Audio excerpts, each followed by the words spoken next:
여러분 안녕하십니까? 합격단 23회 전 분야 20문제 해설 강의를 시작하겠습니다. 이제부터는 공법 전 분야니까 그냥 적나라한 실력이 그대로 다 드러납니다. 그래서 틀린 문제를 교과서 꼭 확인해서 다시 안 틀리게 해야 한 달 정도 남은 시간 충실히 보낼 수 있다는 것. 1번 문제 보면 이게 광역도시계획 거의 시험 나오는데 틀린 것을 골라라. 우리 여러분요 꼭 명심할 점, 진짜 누누이 말씀드립니다만은 광역계획권을 누가 지정하느냐 요 얘기하고 저 광역도시계획을 누가 수립하느냐, 이건 반드시 구분하셔야 돼요. 객관식 문제도 그렇고 지문 속에서도 그렇고. 그래서 광역계획권 지정은 딱 외우셔야 돼요. 국토교통부 장관 또는 도지사가, 이렇게 시도지사 그래도 안 되고 광역시장도 나오면 안 되고. 그래서 둘 이상의 시, 도를 대상으로 광역계획권 지정할 때는 국토교통부 장관이, 같은 도 안에서 여러 개 시군을 묶을 때는 도지사가 중앙이나 지방도시계획위원회 심의 거쳐서 지정한다. 여러 개 시군의 전부 또는 일부를 대상으로. 그러면 이제 누가 수립하냐 해서 얘가 이제 복잡하잖아요. 그러면 같은 도 안에서 도지사가 지정해줬다 광역계획권을. 그럼 지정된 곳에 시장 군수들이 공동으로 수립해서 도지사에게 승인받고 이렇게 지정해 줬으니까, 얘가 지정한 지 3년이 가도록 승인 신청 없으면 시장군수가 승인 받아야 되니까 도지사가 단독으로 직접 짤 수 있고, 시장군수가 협의해서 요청하면 도지사랑 같이 짤 수도 있고, 또 요청하면 도지사 단독으로 짤 수도 있다. 이때는 국토교통부 승인 받을 필요 없다. 꼭 기억하고, 둘 이상 시도를 대상으로 장관이 지정해 줬다. 그럼 지정된 곳에 시도지사께서 공동으로 짠다. 그리고 장관에게 가서 승인받고, 얘도 3년 내에 승인 신청 없다, 국가계획 관련됐다, 그럼 장관이 직접 짤 수 있고, 시도지사랑 장관이 같이 짤 수도 있고, 이때도 시도지사, 시장군수 간에 공동수립의 협의가 안 되면 공동이나 단독으로 장관, 도지사한테 가서 조정 신청한다. 조정 신청한다고 그래야 되지. 그럴 때 국토교통부 장관이 수립할자 정하고 도지사가 정하고 그러면 틀린단 말이에요. 이 부분은 정말로 중요합니다. 다른 것들은 대충 암기하면 다 풀리니까. 틀린 것은 광역계획권이거든. 항상 문제 풀 때 주의하셔야 돼요.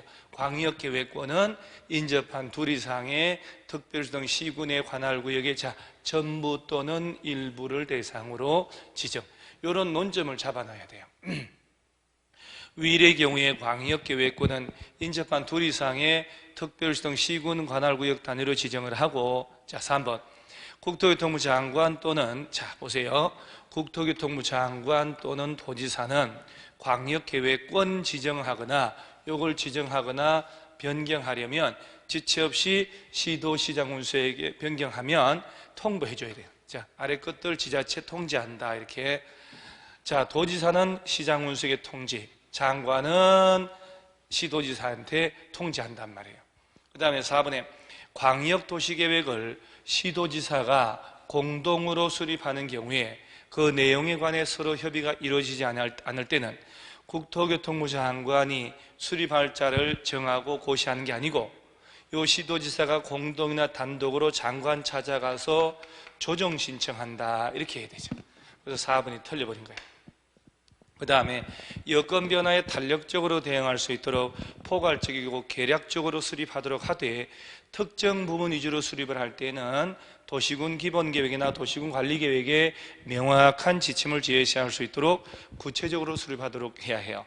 그래서 이런 문제 쭉 읽다가 4번 틀렸네 라고 체크를 하셔야 되는 거예요. 도시군 관리계획 위반 옳지 않은 것은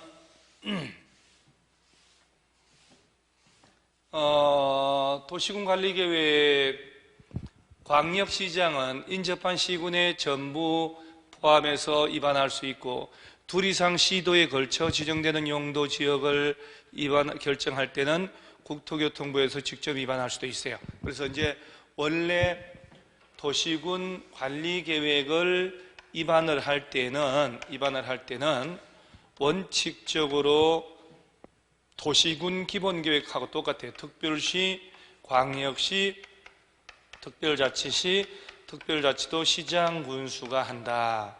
그래서 여러 개 시군에 걸치면 해당 시장 군수가 협의해서 공동으로 위반하거나 위반할자를 정하게 된다. 이때 협의가 안 되잖아요.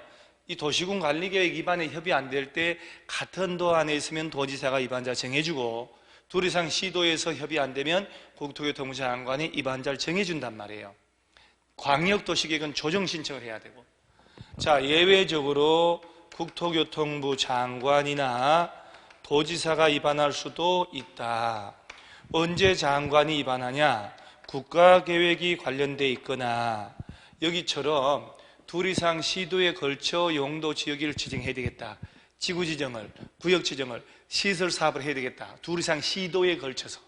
그러면 국토교통부 장관이 위반을 하는 게 훨씬 더 합리적이다는 얘기거든요. 그 다음에 도지사는 같은 도지만 여러 개 시군에 걸쳤을 때, 여기는 여러 개 시도에 걸칠 때, 도지사는 같은 도에서 여러 개 시군에 걸치는 용도 지역 지구 구역이 있을 때, 그래서 이런 것들도 맞는 거고, 3번의 도시군 관리계획은 꼭 기억할 점, 광역이나 기본계획에 부합되게 해야 된다는 것. 그 다음에 도시군 관리계획은 계획의 상세 정도 등에 대하여 도시 농산어촌 지역의 인구 밀도 등을 종합적으로 고려하여 차등을 두어 위반을 해야 되고, 자, 그 다음에 위반권자는 주민들이 제출한 의견을 그 도시군 관리계획 안에 반영할 것인지 여부를 검토하여 결과를 열람기간 지나고 60일 내에, 이거 주의해야 돼요. 이거는 주민들이 제안하는 게 아니에요. 자, 요 위반권자한테 가서 주민들이나 이해관계자들이 위반에 대한 제안을 할 때는 왜 기지 산업유통, 기반시설 설치해달라, 지구단위 계획구역 지정해달라, 산업유통개발진흥지구 지정해달라 할 때는 제안할 수 있지 않습니까? 그때는 45일 내에 반영할지 여부 통보하고 연장 통보 30일이거든요. 요거 말고, 자, 이 지문은 뭐냐면 위반을 하려면, 자, 우리가 배운 대로 하면 기초조사를 하고 환경성 검토 적성평가하고, 자, 주민 지방의회 의견 들어서 안을 짠단 말이에요. 이때 주민들의 의견 듣고 용도 지역 지구 구역 시설 설치하기 위한 위반할 때는 지방의회 의견도 듣는단 말이에요. 지구 단위는 관계없지만은. 자, 주민들의 의견을 들을 때 안을 짜서 14일 이상 열람케 하고 열람기간에 서면으로 의견 제출하고 열람기간 다 끝나면 60일 내에 반영할 제보 통보. 요 지문이에요. 요 지문. 그래서 5번 지문이 뭔지를 알아야 되는 거예요. 위반권자는 주민들이 제출한 열람기간 14일 이상 주잖아요. 제출했잖아요. 그것이 반영할 것이 여부를 검토해서 결과를 열람기간 종료된 날부터 60일 내에 반영할 제보 통보된 거예요. 그래서 5번이 옳지 않은 것, 정답은 5번이에요. 이런 걸 세부적으로 잘 알아놓으셔야 돼요. 3번 문제, 용도지구. 틀린 것은, 자, 우리가 용도지구 한 문제 나오니까 지금쯤은 참 침착하게 한 1시간, 2시간 정도 용도지구 펼쳐놓고 종류, 개념을 연필로 줄쳐가면서 소리내서 다시 한번 읽으셔야 돼요. 용어, 개념 같은 것들은. 그다음 행위제한이야 뭐 고도지구간의 도시군 관리계획으로 정한다 높이를, 집단취락지구는 개발제한구에 관련된 법 적용한다. 그 개발진흥지구는 지구단위계획 수립한다. 자연취락지구간에 지을 수 있는 게 뭐다. 몇 가지만 알면 되니까. 자, 개발 틀린 겁니다. 개발진흥지구 안에서의 건축 제한은 지구단위계획이나 관계법에 따른 수립된 개발계획이 있을 때 지구단위계획이나 개발계획에 적합해야 된다. 방제지구는 시가지 자연방제 맞는데 여기에 이제 건축물 인구가 밀집한 곳, 해안변, 하천변, 급경사 주변, 고도지구는 최고, 최저 이거 없어졌어요 이거. 고도지구는 없다는 거야. 그래서 그냥 높이 최고 한도만 정한다. 자, 취락지구는 자연취락, 집단취락. 자, 이쪽에 꼭 기억할 점은 이 집단취락지구는 개발제한구역 안에서 취락을 정비하려고, 자연취락은 녹지지역, 관리지역, 농림지역, 자연환경보전지역 안에 취락을 정비하려고. 자, 그래서 도시지역 바깥에 취락지구 지정되면 건폐율은 20%가 아니고 60%까지 조례로 정할 수 있다는 거 알아놓고, 자연취락지구 안에 행위제한은 국토법령에서 직접 정하고 있는데 우리 머릿속에 자연취락지구는 4층 이하만 짓는데 단독주택 대통령령에 따르면 조례는 무시하고 단독주택 1종 건생, 2종 건생 다 지을 수 있어요. 2종 건생 중에도 휴게음식, 일반 음식, 휴일, 그 다음 단란안마, 단란 음식점, 안마시설은 제외하고, 그 다음에 왜 동식물 관련 시설, 운동시설, 창고시설, 동물들 운동시켜서 창고에 넣어서 교정시키고, 교정문사시설, 방발이, 방송통신 발전시설, 이것만 설치할 수 있다는, 이렇게 외워놓으셔야 돼요. 그 다음에 답은 어차피 2번 나왔잖아요. 자, 요 4번 지문도 4번, 5번은 꼭 정리하셔야 돼요. 시도지사, 대도시시장은 지역 여건상 필요하면 시행령으로 정하는 기준에 따라서 시도, 대도시 조례로 용도, 지구의 명칭, 목적, 그 밖에 이것저것 다 정해서, 자, 법령에서 정한, 이게 바로 우리가 배우는 9개 용도지구거든요. 그 용도지구 외의 새로운 용도지구 지정 변경을 결정할 수 있다. 머릿속에 기억하셔야 돼요. 우리가 배우는 9가지 용도지구 외에 우리가 모르는 용도지구를 지자체 조례로 신설할 수도 있다는 얘기예요. 없다 그러면 틀려요. 그 다음에 시도지사, 대도시시장은 지역 여건상 필요할 때는 해당 시도, 대도시 조례로 정한 바에 따라 경관지구를 원래 대통령령에 따르면 자연경관, 시가지경관, 특화경관지구로 나누시는데 요거는 대통령령으로 나누는 거거든요. 요 경관지구 3가지가 모자라니까 추가적으로 세분할 수 있다는 얘기예요. 그래서 요 3가지 외에 우리가 모르는 무슨 풍치경관지구, 무슨 경관지구 만들 수도 있다는 얘기예요. 그래서 경관지구를 추가로 세분하거나 중요시설물 보호지구, 특정용도 제한지구를 세분할 수 있다. 이 지문 꼭 기억해 놓으셔야 돼요. 그래서 우리가 배우는 보호지구는 역사문화환경 중요시설물 생태계인데, 중요시설물 보호지구가 중요시설물에 따라서 항만시설 보호지구, 공항시설 보호지구, 공용시설 보호지구로 나눠도 된다는 얘기예요. 그 다음에 특정용도 제한지구는 오염물질 배출시설 제한지구, 청소년 유해시설 입지의 제한지구, 이런 식으로 나눌 수 있다는 말이에요. 그래서 경관지구를 추가적으로 세분하거나 중요시설 보호지구, 특정용도 제한지구를 세분하여 정할 수 있다. 조례로 그런 말 나오면 O, 정할 수 없다 그러면 X 이렇게 딱 정리하셔야 돼요. 이걸 딴 걸로 바꿀 수도 있다는 거. 그래서 틀린 것은 2번이고요. 4번, 도시지역 외 지구단위계획구역에서 지구단위계획, 이게 29회 시험 나온 겁니다, 여러분. 건폐율 등의 완화 적용 틀린 것은, 자, 우리가 도시 외 지역, 그러면 건폐율은 1.5배, 용적률 2배까지 완화할 수 있잖아요. 그래서 건폐율은 150% 완화, 용적률 200% 완화 맞는데 높이 120% 이내에서 완화, 이것은 도시 외 지역은 규정한 바가 없어요. 도시 지역 안에서 지구 단위 계획에 따라서 완화는 할 수 있습니다만은 도시 외에는 없어요. 그 다음에 계획관리 지역에 지정된 개발지능지구 내 지구 단위 계획구역에서는 건축물의 용도, 종류, 규모 등을 완화, 지구 단위 계획은 완화를 하니까. 자, 그 다음에 5번 질문도 중요합니다. 계획관리 지역 아닌 외의 지역에 지정된 개발지능지구 내 지구 단위 계획구역에서는 건축물의 용도, 종류, 규모를 완화하여 적용하는데, 완화하더라도 아파트나 연립주택은 허용되지 않습니다. 그런데 개발지능지구가 계획관리지역에 지정됐다 그러면 아파트, 연립주택을 허용할 수 있습니다만은 계획관리가 아닌 곳에 지정했을 때는 완화하더라도 아파트, 연립주택은 허용되지 않는다라는 문장은 익혀놓으셔야 돼요. 자, 5번, 기반시설 설치비용 사안 중에서 유발개수. 자, 우리가 기반시설 유발개수 적어도 외웠잖아요. 제일 높은 게 위락시설 2.1.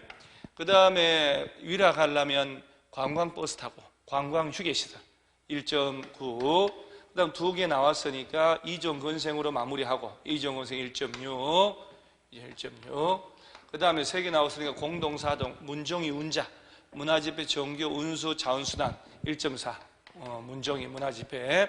그 다음 마무리가 일종하고 판매시설 1.3. 요 정도는 외워놓으라 했거든요. 그래서 높은 것부터 나열한 것은 위락부터 나와야 되죠. 위락하고 이종만 잘 외워도, 위락하고 이종만 잘 외워도 그 답은 찾을 수 있습니다.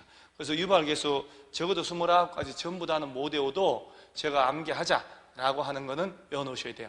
자, 제일 높은 게 위락시설 2.1. 위락하려면 관광버스 타고 간다. 관광휴게시설. 그 다음에 1.9. 2개 나왔으니까 이종건생 3등. 3등까지 나왔으니까 4마리 문정이 운자, 문화집회, 종교, 운수, 자원수단 관련 시설. 요 4가지는 1.4. 그 다음 4등 나와서 공동 4등. 그 다음에 일종건생하고 판매로 마무리하고 이렇게. 6번에 국토법령. 요것은 이제 우리가 이걸 일일이 수업 시간에 다 할 수는 없고 1장 맨 뒤에 부분들 막 이것저것 한번 읽어보게 하려고. 지금 정답은 5번이니까 자 1번부터 한번 읽어보는 거예요. 틀린 걸 찾아라. 관계중앙행정기관장 관련부처 장관은 국토교통부 장관에게 시범도시, 시범도시라는 거는요 국토교통부 장관이 지정하거든요. 근데 야들이 관련부처 장관이 요청할 수도 있어요. 요청. 주민의 의견 듣고 지자체장의 의견 듣고 지정해달라 요청하면 국토교통부 장관이 시범도시 가지고 독자적으로 내지는 않습니다만은 시범도시라는 걸 국토교통부에서 지정을 한다. 이 정도는 알아놓으셔야 돼요. 자, 국토교통부 장관이 직접 시범도시 지정함에 있어서 그 대상이 되는 도시를 공모할 때 시장운수는 공모에 응할 수도. 당연히 시범도시 지정하니까 후보지에 시장운수가 공모에 응모할 수 있겠죠. 자, 그 다음에 이제 요 3번 같은 경우 행정청인 사업시행자의 처분에 대하여는 행정심판법에 따라서 심판 제기하고 만약에 비행정청인 시행자다 그러면 그를 시행자로 지정해준 자에게 행정심판 제기한다라는 거 알아놓으셔야 돼요. 국토교통부 장관이 이 법률의 위반자에 대한 처분으로서 실시계 인가 취소할 때 청문, 그래서 계도실이라고, 계도실, 개발행위 허가 취소하거나 도시군계획 시설사업 시행자 지정을 취소하거나 실시계획의 인가를 취소할 때는 청문을 실시하도록 돼 있어요. 원래는 이제 토지거래 허가 처분의 취소까지 포함해서 계도, 실토 4가지였는데 토지거래 허가 처분의 취소는 중개사법으로 가버렸단 말이에요. 아마 중개사 실무에서도 토지거래 허가 처분을 취소할 때 청문한다고 있을 거예요 아마. 그래서 개발행위 허가 취소하거나 도시군계획 시설사업 시행자 지정을 취소하거나 실시계 인가 취소할 때 청문을 한다는 거 알아놓고, 그 다음에 이제 5번 지문 같은 경우에 도지사는 도시군 기본계획이나 도시군 관리계획이 국가계획의 취지에 부합하지 않는다고 판단한다. 그럼 국토교통부 장관에게 변경을 요구할 수 있다. 자, 여러분요, 기본계획이나 도시군 관리계획이나 광역 얘네들은 국가계획에 부합돼야 되고 국가계획에 부합되지 않으면 그 장관에게 변경 요청할 필요 없이 국가계획이 우선한다라고 돼 있어요. 그러니까 이런 식으로 이제 지문을 만드는 거예요. 이제 이렇게 억지로 변경 요청할 필요 없어요. 그래서 중앙행정기관이 국가계획을 짤 때는 지자체 의견 듣고 협의를 다 거쳐서 최대한 자치단체의 의견을 수렴을 해요. 그래서 기본이나 광역이나 도시군 관리계획 짤 때는 만약에 국가계획이 있으면 국가계획에 부합돼야 된다. 부합하지 않으면 국가계획이 우선한다 라고 하는 거예요. 그래서 5번이 잘못됐다.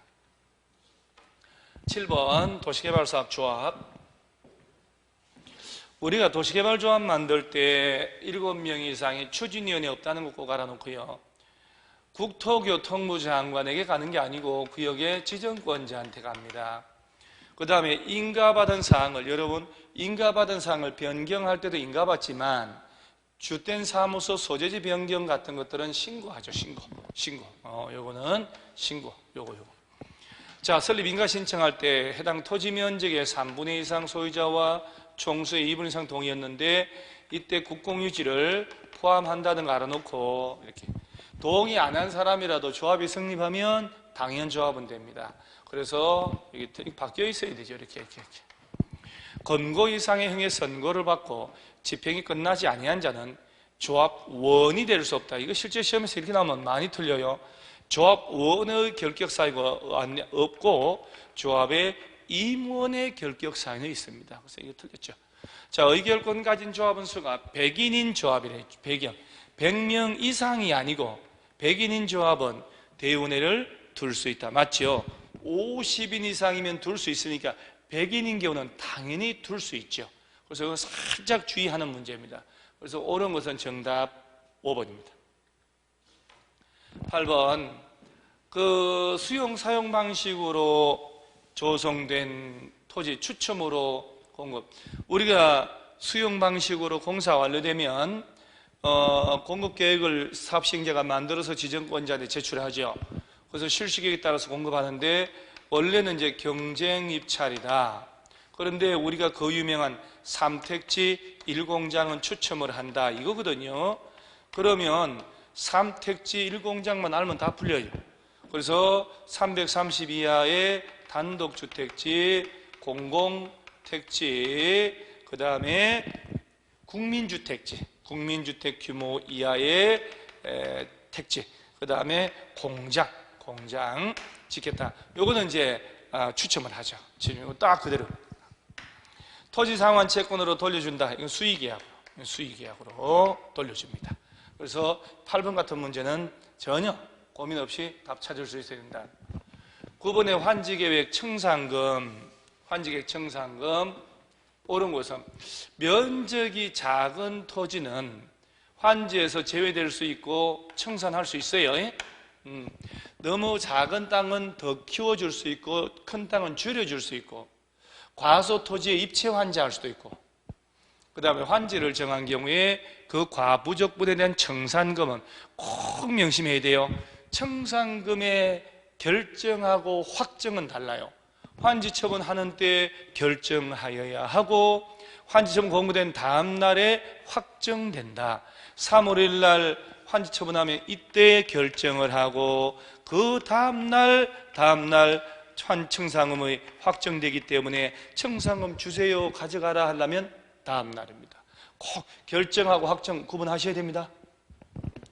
환지계획에서 정하여진 환지는 환지 처분 공고된 날부터가 아니고 날의 다음 날부터 종전 토지를 본다.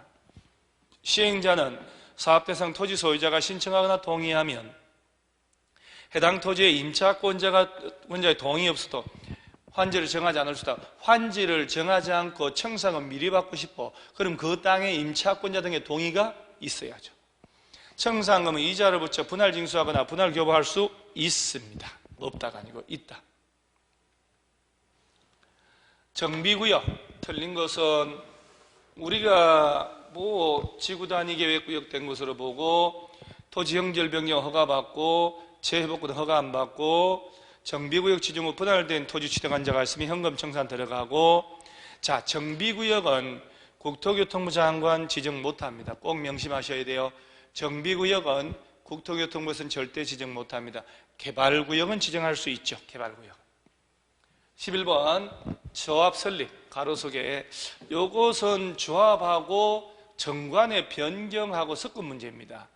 재개발 추진위원회가 조합을 설립할 때 토지 재개발 조합 나오면 이렇게 빈칸용 나오면 1, 2, 3, 4만 알아도 되는데 이게 기억이 못한단 말이에요.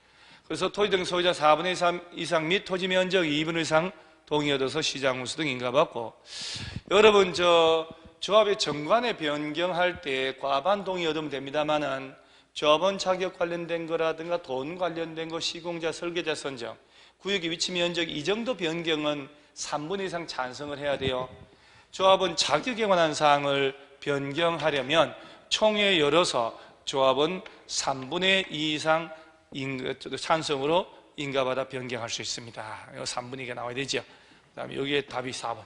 이 문제 같은 것은 여러분 혹시 이 문제를 내가 혼자 풀었는데 틀려가지고 책을 보고 찾았다 그러면 안 됩니다. 다시 책을 봐서 30분 반복해 놓으셔야 돼요. 정답 4번. 관리처분 인가고시효과 틀린 것은 관리처분 인가를 받았다는 것은 벌써 사업시행인가 받아서 분양 신청을 받아서 분양 계획을 짰다는 얘기예요. 공사 들어간다는 얘기죠. 공사. 관리처분 인가고시가 있을 때 종전 토지 건축물 소유자, 지상권자 등 권리자는 소유권 이전 고시가 있은 날에 다음 날까지 종전 토지 건축물 사용 수익할 수 없다. 다음 날 빠져야 되죠. 여러분, 종전 땅 건물의 사용 수익을 못 한다는 것은 관리처분 인가 떨어졌죠? 공사 기간을 얘기하는 겁니다. 그리고 소유권 이전 고시가 딱 떨어지면 이전 고시가 있는 날까지 사용 수익하지 마라. 이전 고시가 있는 날에 다음 날은 내 것이고 입주를 하기 때문에 법적으로 사용 수익 못하게 하면 안 되잖아요. 다음 날 빠져야 돼요. 정답 나왔고, 위일의 사용 수익의 정지로 계약을 해지할 수 있는 자가 가지는 전세금 등의 계약상 금전반환 청구는 사업 시행자한테 행사하고 시행자가 주고 난 다음에 소유자 등에게 구상권을 행사하잖아요. 구상권. 구상권 행사하고, 그 다음에 우리 기존 건축물 철거는 원칙으로 관리처분 인가 받은 후에 철거합니다. 그런데 인가 받기 전이라도 폐공과 밀집 등으로 좀 사고 우려가 있다, 좀 우범지대와 우려가 있다. 그러면 토지 건축물 소유자 동의 없고 시장 운수 등에 허가받아서 미리 철거할 수 있어요. 미리. 자, 요건 뭐 간단하게 주는 문제죠. 주는 문제. 실전에서도 뭐 이런 문제 나옵니다만은, 공작물 축조 신고 바르지 못한 것, 옹벽 담장 2m 넘는 거 맞죠? 자, 이게 공작물의 기준 잘 풀으셔야 돼요. 태양에너지 이용한 발전설비 5m 이상 맞고, 광고판 광고탑은 4m 이상이라고 해야 돼요. 4m 참 넘는 것. 근데 얘는 6m 넘는 거라고 돼요. 만약에 시험에 높이 6m인 광고탑은 건축법 적용 대상 공작물에 해당한다 그러면 맞아요. 근데 이렇게 기준으로 가면 6m 넘는 것 하면, 그리고 5m짜리는 광고판 설치하더라도 건축업 공작물로서 신고할 필요 없다는 얘기거든요. 기준으로 하면 이렇게 표현하면 틀리는 거예요. 그래서 광고판 광고탑은 광고탑을 세우는 이유, 물건 좀 사러 오세요. 그래서 4m. 광고탑은 4m. 옹담이, 옹벽담장, 옹담이 2개 2m. 이렇게. 꿀뚝, 장식탑, 철탑, 기념탑. 꿀뚝, 연기 이렇게 올라오니까, 연기 이렇게. 꿀뚝의 연기는 6m. 뭐, 이렇게. 그래서 요 정도 문제는 뭐, 갈등 없이 깔끔하게 3번 정도 답 깔끔하게 찾는 겁니다, 우리. 14번. 일종 건생에 해당하는 시설. 일종 건생. 우리 일종 건생 일흥품 소매점부터 부동산 중개사무소 30제곱미터 9평까지 동네 한 바퀴 피 돌듯이 외운 거, 그거 외워놓으셔야 돼요. 만약에 지금 400이다 500이 안 된다니, 테니스장은 맞아 죽는 테니스, 볼링, 골프, 테니스, 당구장 이런 건 다 2종. 30 넘는 부동산 사무소 다 2종. 일반 음식점도 그렇고 골프 연습장. 지역자치센터, 이건 1000 미만. 얘는 1종이다, 1종. 그래서 1종 건생은 답이 5번입니다. 5번. 자, 이런 문제. 대지가 1000인 토지에 지하 2층. 그럼 용적률엔 빠지죠. 지상 4층이 있다. 용적률이 500이다. 그럼 대지가 1000이니까 연면적 5000을 지을 수 있네요. 지하층 다 빼고. 지상층에 주차장도 빼고. 증축 가능한 연면적 골라봐라. 그러면 지하 2층 빠지고, 지하 1층 빠지고, 주차장 빠지고, 3개 층 남았네요. 1500을 지었으니 플러스 3500을 하면 5000 나오겠죠. 그래서 정답은 3500이 정답이 됩니다. 자, 지하층 빠진다는 것, 지상층의 주차장 부분도 피로 틀었을 때 빠진다는 것 꼭 명심하고. 자, 이행강제금 옳지 않은 것은, 자, 여러분요, 이게 이제 요새 작년에 한번 내는 바람에, 자, 이행강제금 하면 허가권자가 부과한다는 거 꼭 기억하고, 1년에 2회 이내라는 거 기억하고, 그 다음에 벌금이나 과태료를 처분했더라도 이행 안 하면 또 부과할 수 있습니다. 이행강제금은. 자, 신고, 건폐율, 용적률, 허가, 신건용허 4가지 중에 하나 위반하면 1제곱미터당 시가 표준액의 100분의 50 곱하기 위반한 면적, 금액이 나온단 말이죠. 그럼 그 금액이 나오면 신고 안 했으면 70%, 건폐율 초과한 상태면 80%, 용적률 90%, 허가 안 받은 상태라면 100% 부과합니다. 그래서 이 네 가지는 중대 위반, 신건용허 네 가지는 제곱미터당 시가 표준액의 100분의 50 곱하기 위반한 면적에서 나온 금액의 70%, 80%, 90%, 100% 때린다. 그 다음에 반드시 문서로만 해야 되고 미리 부과한다고 계고를 합니다. 계고를 안 내면 강제징수 하겠죠.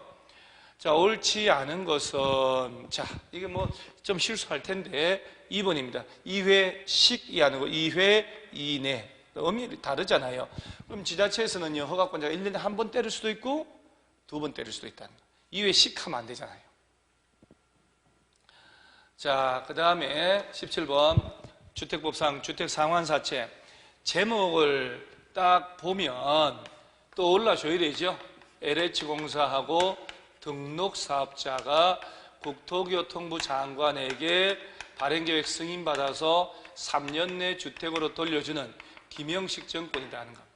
특히 등록업자는 발행할 때 보증을 받고 3년간 300세대 이상 건설한 실적, 3년간 그렇죠. 300세대 이상 실적이 있어야 되고 자본금 5억 이상 법인일 때만 발행합니다. 건설한 실적 범위 안에서만 발행할 수 있고요.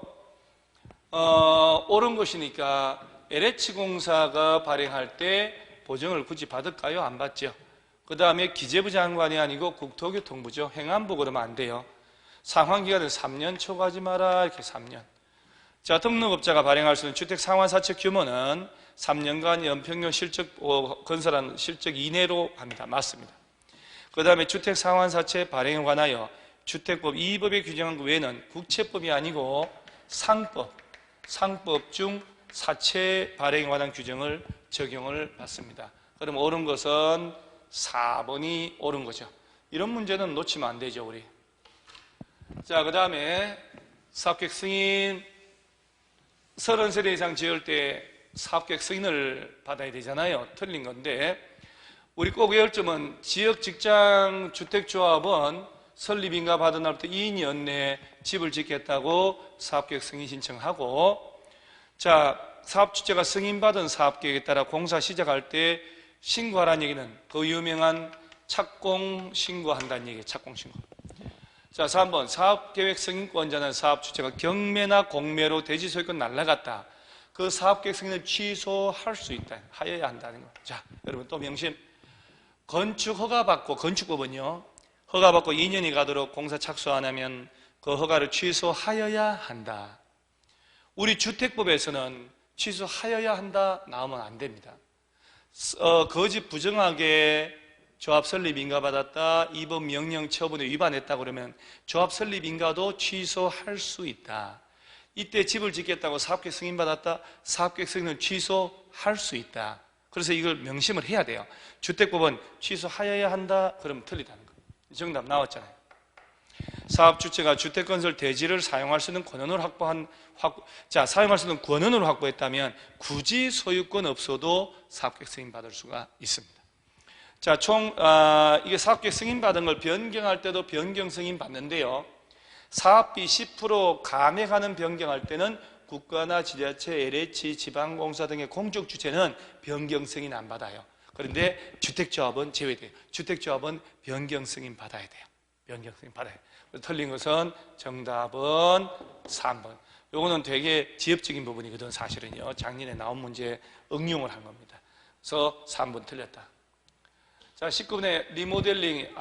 이건 제가 이번 주에 여러분요, 입주자 대표회의 리모델 조합을 안 만들고 대표회의 이름으로 리모델링 허가받아서 하려면 전원동의 얻어야 돼요.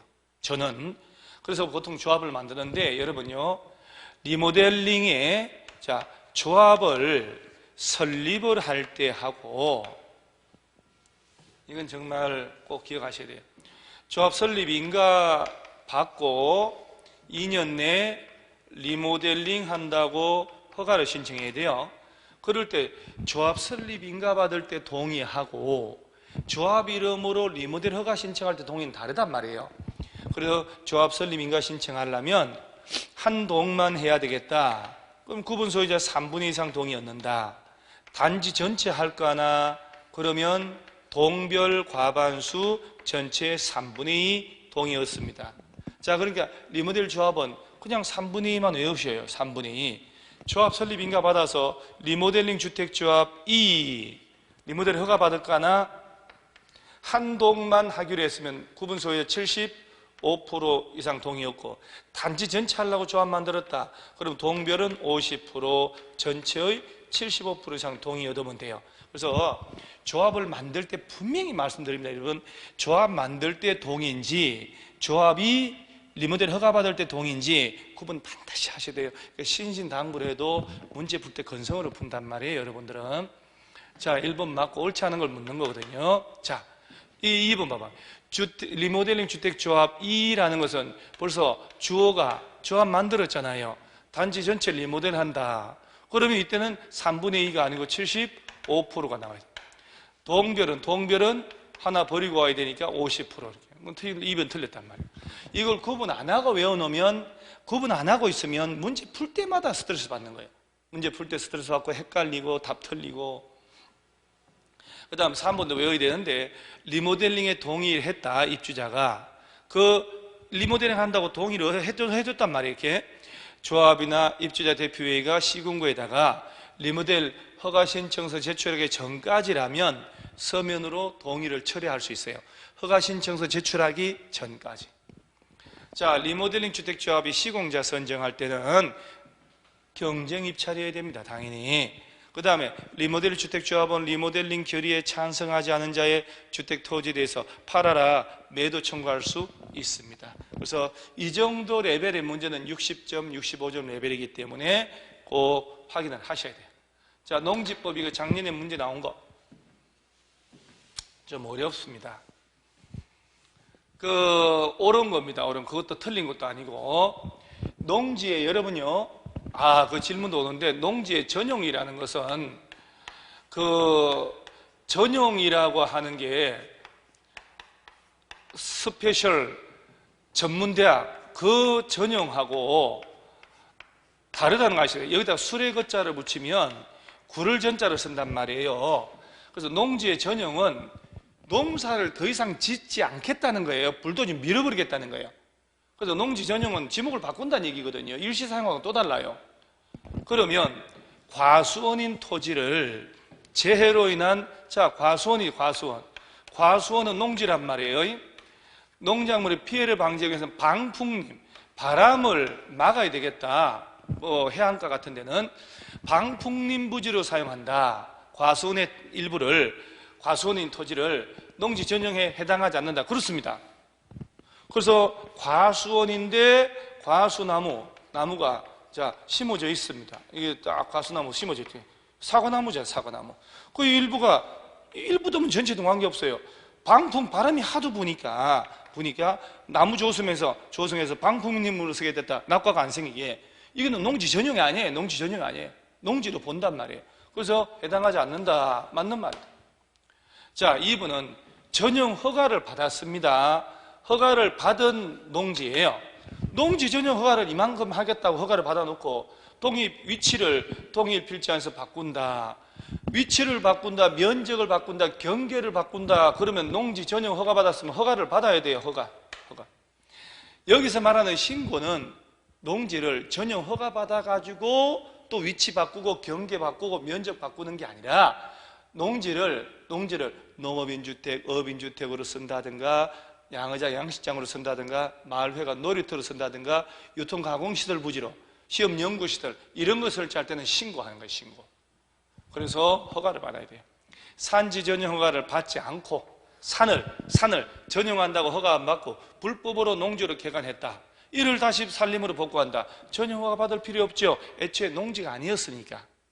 원래 산으로 돌아가는 거니까. 농지를 농업인 주택 부지, 요거. 농업인 주택의 부지로 전용한다. 이게 신고의 신고. 이때는 시, 군, 구의 관. 장관이 아니고. 시군구. 이때도 농지 보존부담금 내야 됩니다. 농지 전용 신고하고 농지를 전용하는 경우는 농지를 전답 과수원 외지목으로 변경하지 못한다. 왜 못합니까? 그래서 농지를 다른 용도로 쓴다고 전용의 허가나 전용의 신고 절차를 거쳤다면 다른 용도로 지목을 당연히 변경할 수 있지요. 전용 허가나 전용 신고하고 난 다음에 변경할 수 있죠. 허가나 신고하지 않은 상태에서는 변경하면 처벌됩니다. 변경하면. 이런 문제 같은 경우는 작년 문제 중에 참 어려운 문제인데, 이렇게 이 지문이 1번 지문의 방풍림 부지는 시행 규칙이니까 다시 안 나올지 모르겠지만은, 특히 3번, 4번, 5번은 무시로 나온단 말이에요. 그래서 꼭 다시 한번 확인하고, 이 20문제 합격단 전 분야지만은 오늘 이 문제는 실전에 가면 55점, 60점 정도 레벨이라는 거 아시기 바랍니다. 참고로 제가 어제부터 우리 네이버에 이석규의 명작 공법 밴드를 만들었지 않습니까? 그 밴드에 최근에 감정평가사, 주택관리사, 산업인력공단 시험 똑같아요. 거기서 나온 게 매년 보면 중개사 시험에 그대로 나온 경우 많아요. 그래서 감정평가사 시험하고 주택관리사 시험에 기출된 문제를 제가 정리를 해서 매일 한 문제씩 밴드에 올리고 소개를 해요.